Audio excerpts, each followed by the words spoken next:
Alrighty, when we up next is Porter. He's the head of ecosystems and community. Beautiful designation at Filecoin. How are you today? Thank you for coming. I am excellent, Mina. Thank you so much for having me. Tell me a little bit about the company though in detail. What is it that you guys... So the Filecoin project was launched in 2020, and it's about decentralized data storage. So it's really an alternative to the public cloud options, popular, most widely known as AWS, Google, Azure from Microsoft, as a way to enable users to take control over their data storage. So when you're storing data in a decentralized manner, again, you're doing it outside the controls of a centralized authority and power. So by providing people control over their data storage, you have more autonomy over where that data resides, how it's stored, where it's stored. Would you say iCloud is centralized, for example? Yes, iCloud is centralized. Okay. So, and like that.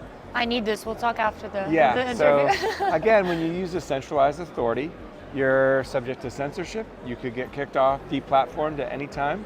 And frankly, the whole structure of these ecosystems are designed for it to make it very easy for you to get in, very expensive for you to move around and do stuff within that. Or get out, yeah. Right.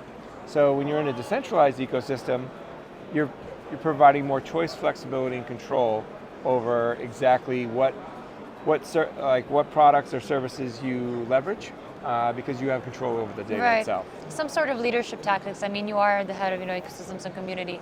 What would be kind of your main pieces of advice for leadership? The more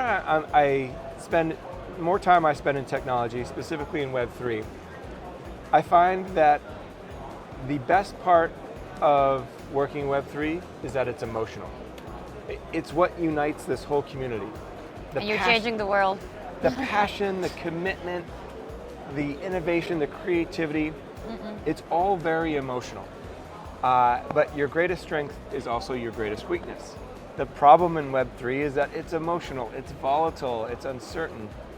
And my advice to anyone who wants to work in Web3 and wants to tap into the genius of this space and industry is understanding that it is an emotional industry, and why you get the best out of people is because of the emotions involved and the passion involved.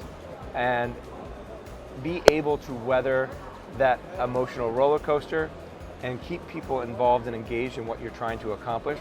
And that's like true mission-driven leadership vision.